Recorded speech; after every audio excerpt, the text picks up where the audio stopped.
un apoyo inmediato a la zona de las personas afectadas.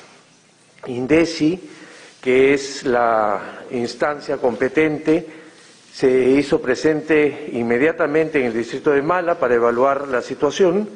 Desde muy temprano estuvieron los equipos de INDECI juntos con los del Ministerio de Defensa y de Vivienda, Construcción y Saneamiento para mirar qué es lo que sucedía y evaluar los daños. De hecho, nuestra colega, la ministra Sol Ángel Fernández, se encuentra ahora en Mala en conversaciones de coordinación con la alcaldesa de la zona. Lamentamos en este contexto profundamente el fallecimiento de un niño en dicha localidad, aparentemente a consecuencia de un paro cardíaco, según han informado los familiares. Nuestras condolencias, por supuesto, a la familia y nuestra total solidaridad a sus padres y a toda la comunidad. Tras la primera evaluación de INDECI, reportamos que hubo 9 damnificados, 105 afectados, 20 heridos.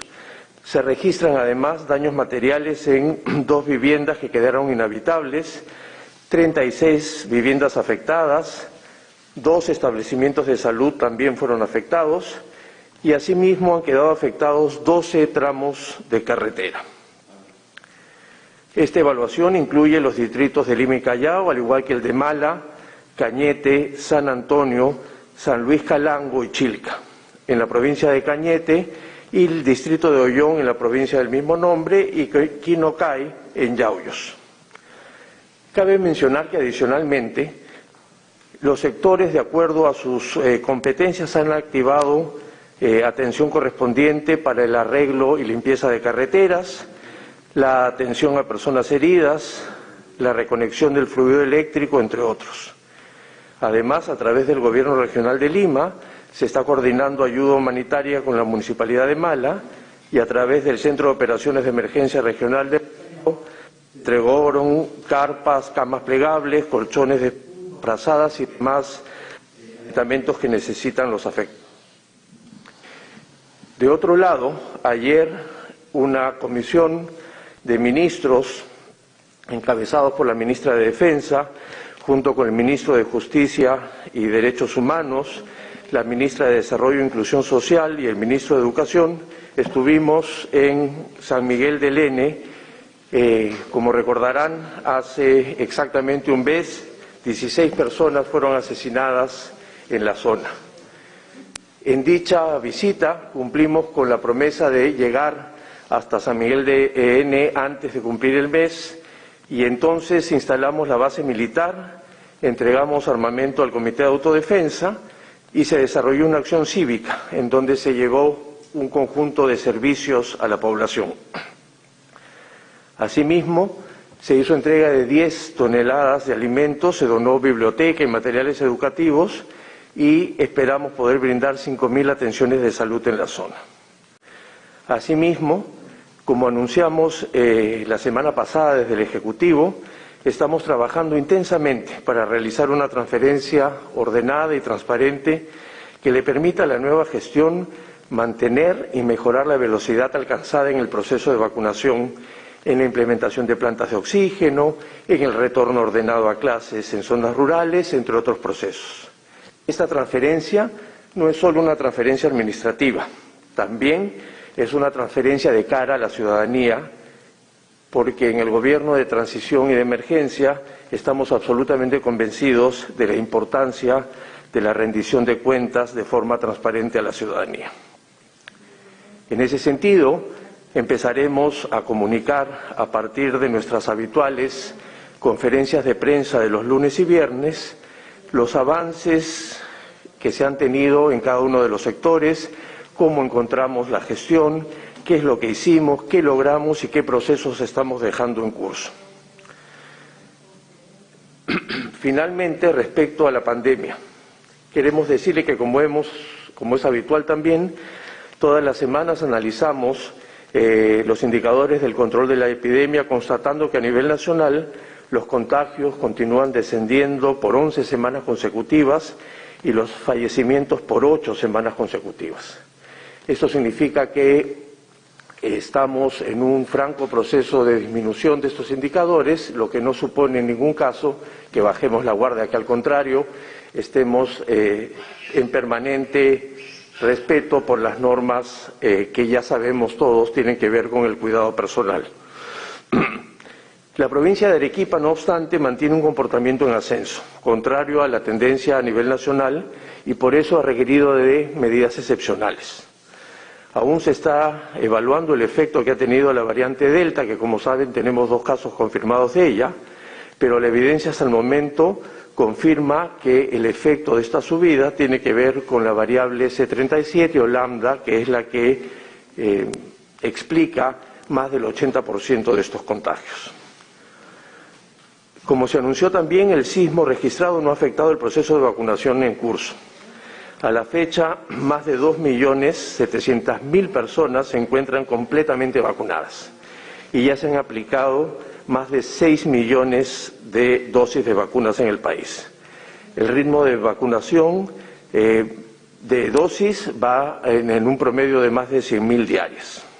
Al finalizar una transferencia que asegure la continuidad del abordaje de la pandemia ocasionado por el COVID-19, hemos identificado un total de 58 normas y protocolos relativos a la adopción de medidas para enfrentar la COVID-19, que vamos a entregar de manera ordenada y sistematizada para que la nueva gestión gubernamental, a partir del 28 de julio, asuma el abordaje de la pandemia sin perder el paso, y así tendrá cuenta de todo lo que hemos acumulado durante todo este tiempo para que evalúe cuál de estas medidas deberían continuar y cuáles de ellas ya no son necesarias en el ritmo en el que estamos atendiendo la pandemia.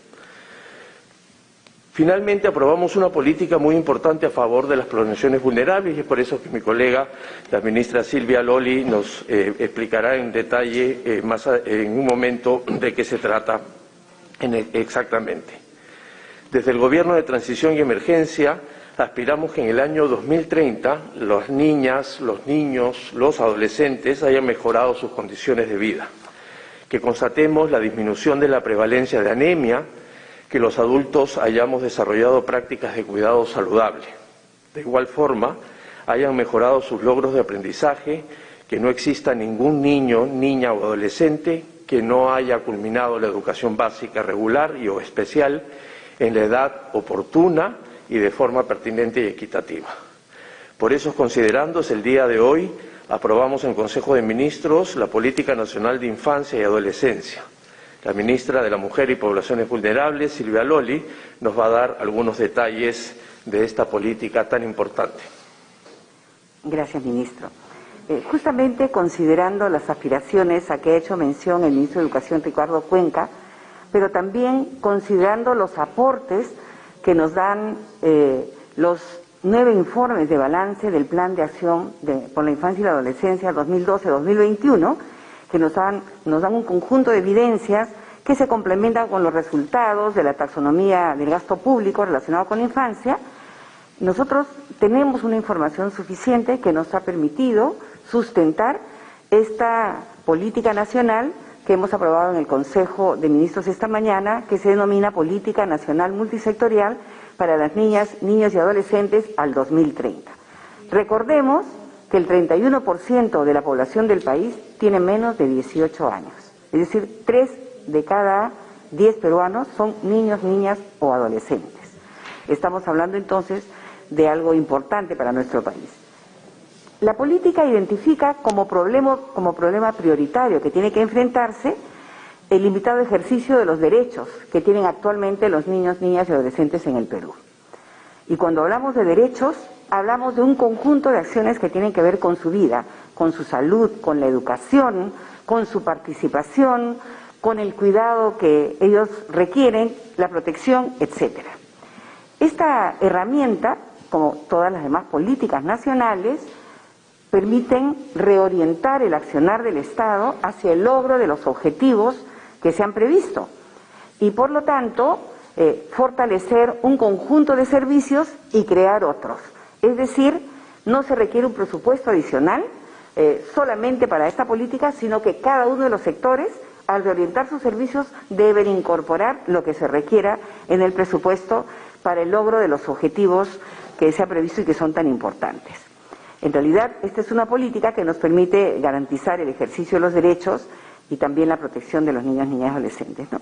La política cuenta con 5 objetivos, 22 lineamientos y 47 servicios.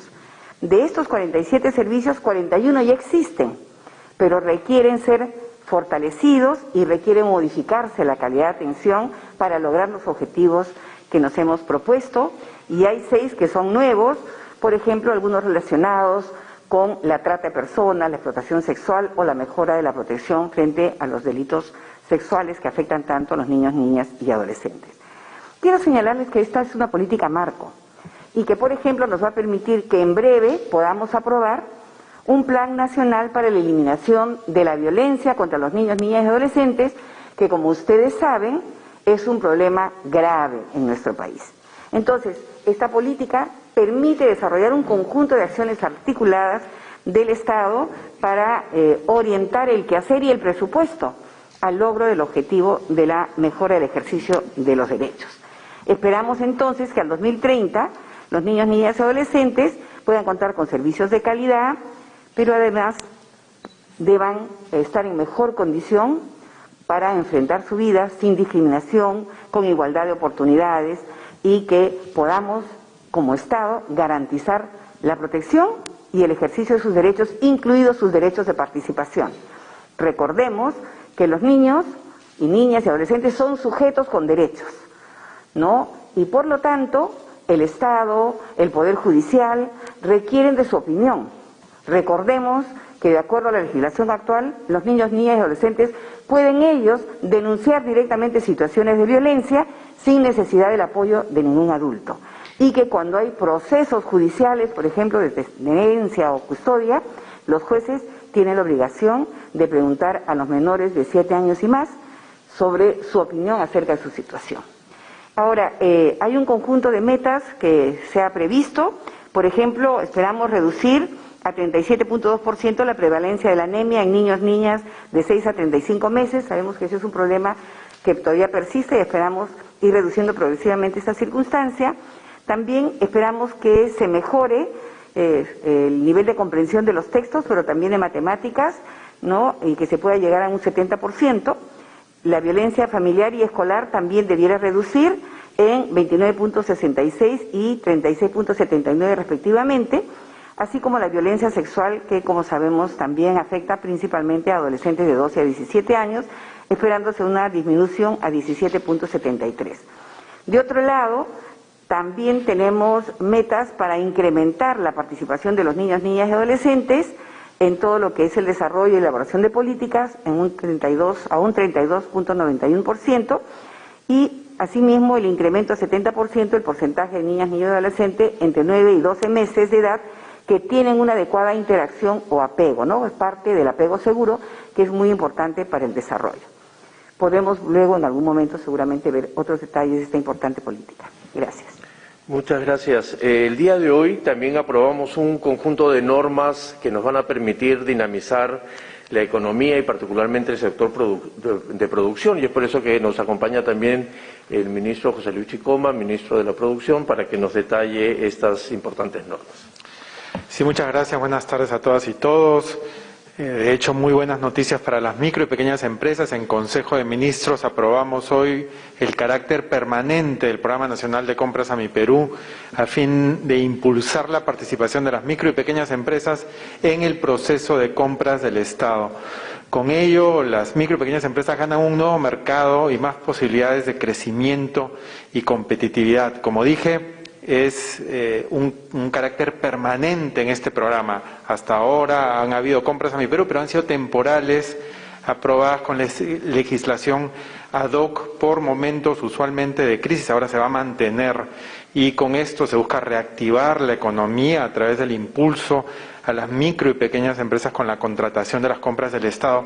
Calculamos que para el 2022 se puede asignar 423 millones de soles para estas compras, que beneficiarían a 3.384 MIPES y generarían 29.700 puestos de trabajo. Ahora las entidades del Estado evaluarán anualmente su demanda potencial de requerimientos para ser adquiridas a través de un proceso especial de compras para las micro y pequeñas empresas según su programación y su presupuesto.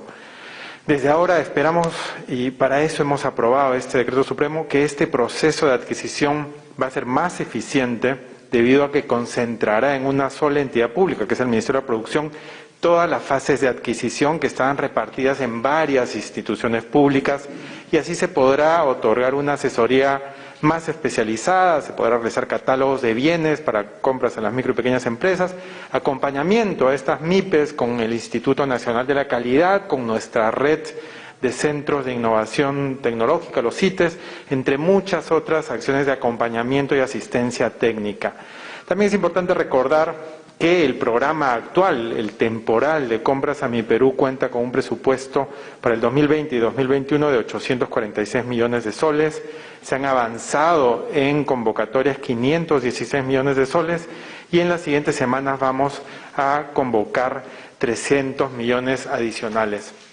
Por otro lado, también hay muy buenas noticias para los pescadores artesanales y para los productores acuícolas. En el Consejo de Ministros aprobamos un proyecto de ley que promueve el consumo y adquisición de pescados y mariscos de productos hidrobiológicos a pescadores artesanales, cooperativas pesqueras y productores acuícolas pequeños. El objetivo es incrementar el consumo per cápita de estos productos, contribuir a la reducción de la anemia, la desnutrición infantil, promover hábitos de alimentación saludable y obviamente darles un mercado adicional a los pescadores artesanales y productores acuícolas. La propuesta implica destinar como mínimo el 10% del presupuesto asignado para alimentos por las leyes de compras del Gobierno nacional, los gobiernos regionales y los gobiernos locales. De acuerdo con las proyecciones que hemos hecho para esta norma, el 2022 se destinarían 77.5 millones de soles en los 3 niveles de gobierno en la compra de productos de pescados y mariscos que beneficiarían a 14.256 pescadores artesanales, 3.412 productores acuícolas pequeños formalizados, que en total implicaría 17.668 beneficiarios. También cabe resaltar que el consumo per cápita de pescado actualmente es de 17.3 kilogramos por persona, que es una cifra por debajo del promedio mundial que asciende a 20.5 kilogramos, y con esta medida reduciríamos en 32% la brecha de consumo de pescado en el país. Y también hay más buenas noticias para el sector empresarial. Con respecto al plazo de acogimiento a los programas de emergencia, en Consejo de Ministros aprobamos las normas para extender por 3 meses la fecha límite de acogimiento al FAE Turismo y al FAE Agro. Se ha movido la fecha de acogimiento del 30 de junio del 21 al 30 de septiembre de este año. También hemos decidido extender por 3 meses la fecha límite de acogimiento al PAE MIPE del 30 de junio del 2021 al 30 de septiembre del 2021. También decidimos extender la fecha límite de acogimiento a la reprogramación, al REACTIVA y al FAE-MIPE, que vencía el 15 de julio de este año y le hemos extendido al 30 de septiembre de este año. Y por otro lado, para facilitar las disposiciones de la Ley 31192 para retiro de fondos de las AFPs, se han establecido disposiciones que facilitan apertura de cuentas para los beneficiarios sin la necesidad de celebración previa de contrato ni aceptación del titular. Estas cuentas podrán ser utilizadas para fines adicionales al depósito y retiro de los fondos transferidos. Muchas gracias. Muchas gracias, señores ministros. Damos paso entonces a las preguntas. Por favor, reiteramos que sea solo una pregunta concreta por medio. Empezamos por TV Perú, a cargo de Claudia Álvarez. Buenas tardes. Tras este último sismo ocurrido, siempre tras estos eventos se nos recuerda el nivel de vulnerabilidad ante un terremoto, la situación de precariedad y sobre todo la informalidad de las construcciones en nuestro país. Desde el gobierno de transición, ¿qué acciones se han tomado en este tiempo para hacer frente a esta situación que arrastramos por ya varias décadas? Sí, muchas gracias. Dos cosas son fundamentales en la pregunta que usted nos hace, Claudia. La primera es que efectivamente esto es un problema que ya viene de mucho tiempo, que tiene que ver con la manera como se ha ido planificando las ciudades en el país, que tiene que ver con el desarrollo urbano y que efectivamente en algunos casos esto ha tenido algunos visos de informalidad que ha generado estas situaciones vulnerables en las viviendas.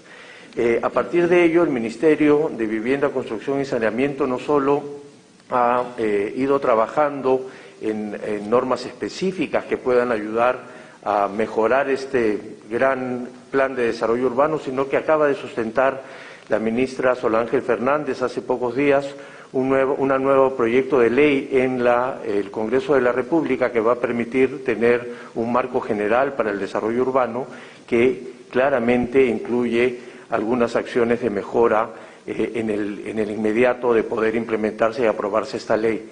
Y en segundo lugar, el hecho de estar ya trabajando con los gobiernos locales directamente con un conjunto de guías que les permitan ayudarlos a que ellos puedan efectivamente planificar de mejor manera a nivel local, que es como sabemos donde se concentran los temas que tienen que ver con la construcción de viviendas. Por lo tanto, y en síntesis, el avance más importante que estamos haciendo es haber entregado al Congreso de la República un proyecto de ley que permitirá, de aprobarse, insisto, la mejora en las condiciones de vivienda de todos los peruanos y las peruanas.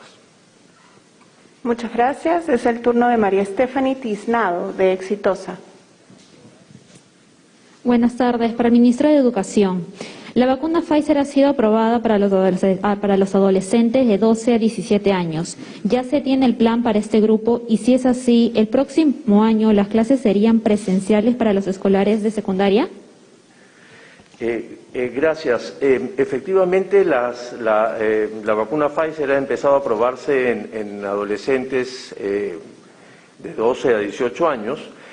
Nosotros, como sabes, tenemos un plan de vacunación que ha empezado por población en edad vulnerable a partir de los 60 años hacia adelante, con comorbilidades, con enfermedades extrañas y huérfanas, luego con pacientes oncológicos, pacientes con deficiencias renales, pacientes con VIH, y a partir de acabar con aquellos grupos, terminar con los grupos que tienen mayor vulnerabilidad, es que se empezará a discutir la aplicación de vacunas en grupos específicos. Esto no significa que no podamos estar volviendo a clases. De hecho, ya hay 57.000 estudiantes en 1.000 escuelas rurales en el país que ya están asistiendo de forma semipresencial. La idea es que podamos efectivamente ir avanzando esto de forma gradual en la medida en que primero tengamos el cronograma de llegada de vacunas, que como saben ahora empezará a hacerse de 58 y 59 años, pero a partir de allí tener un cronograma más claro de llegada de vacunas nos va a permitir avanzar. Ojalá podamos volver a clases antes que el próximo año y podamos hacerlo el próximo semestre en más escuelas, insisto, de las 1.000, poco más de 1.000 que tenemos abiertas en este momento. Muchas gracias. Es el turno de Jessica Merino, de La República.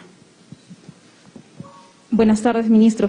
Para el ministro Chicoma, con respecto a la exigencia o pedido que están haciendo las empresas de cine, si se aceptará el pedido para que se puedan vender alimentos en sala y de qué dependería entregarle esta posibilidad.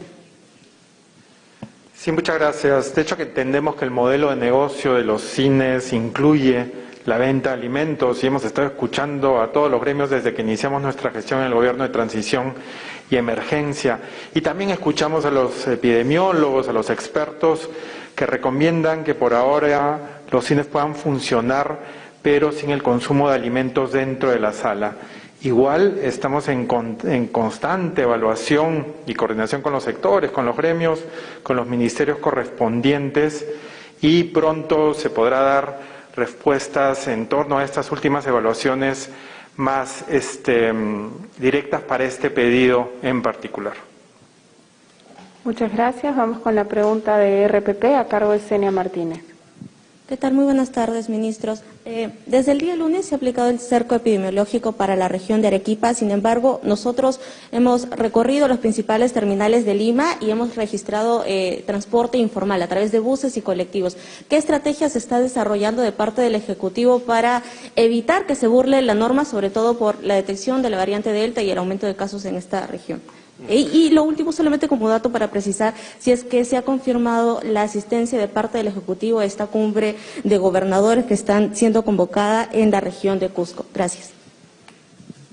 Respecto al tema de Arequipa, queremos precisar dos cosas que creo que son bien importantes en relación a las medidas que desde el Ejecutivo, como hemos hecho desde el principio, hemos tratado de que sean lo focalizadas, que sean basadas en evidencia y que nos permitan efectivamente poder convivir con la pandemia.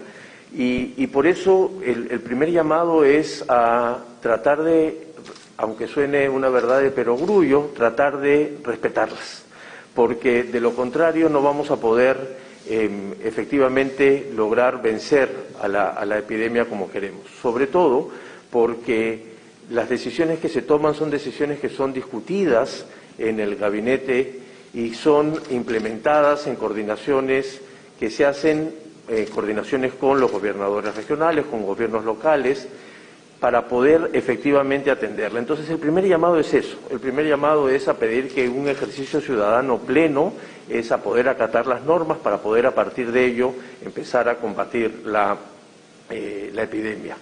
Y lo segundo es que efectivamente la Policía Nacional del Perú, como siempre, está absolutamente atenta a poder ser mucho más estricto en el control para evitar efectivamente estos procesos informales de movilidad.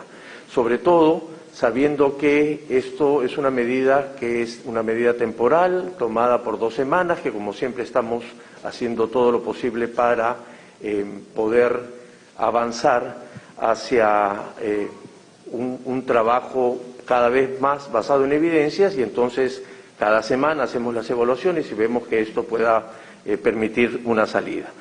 Entonces, en síntesis nuevamente, un primer llamado a que tenemos que efectivamente poder acatar las normas, eso es un ejercicio ciudadano, y segundo, que la Policía Nacional del Perú, por supuesto, cumple su trabajo para poder manejar estos asuntos informales que, por supuesto, le van a hacer mucho daño si es que se continúan haciendo las medidas que se están.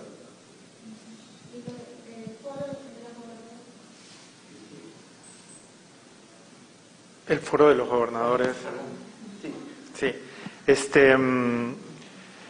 No va a asistir representantes del Ejecutivo a la cumbre de gobernadores. Muchas gracias. Es el turno de Lourdes Castillo, de Panamericana. Gracias, buenas tardes. Hacerles la consulta, por favor, y pedirles un poquito más de precisión en cuanto al cronograma de vacunación por edades, las que ya van a empezar esta semana y las próximas. Las que van a empezar esa semana, como lo ha explicado ya el Ministro de Salud, son para 58 y 59 años, ¿no es cierto? Y se continúa con la vacunación de aquellos que todavía no han podido hacer, que digamos de las edades que en teoría ya habían pasado por el proceso, por su cronograma, ¿no? Las siguientes se tienen que ir programando en función al cronograma de llegada de vacunas y es por eso que por lo menos con una semana de anticipación se va comunicando cuál es el próximo grupo de edad que se va a hacer. La idea es que se vayan haciendo en grupos como se hicieron con los de 60, 58, 59, luego 57 y 56, pero los datos exactos los tendremos cuando se tiene el cronograma claro, ¿no? De momento tenemos 58, 59, se continúa con pacientes oncológicos, pacientes con VIH y todas las comorbilidades anteriores, ¿no? Esas han sido todas las preguntas.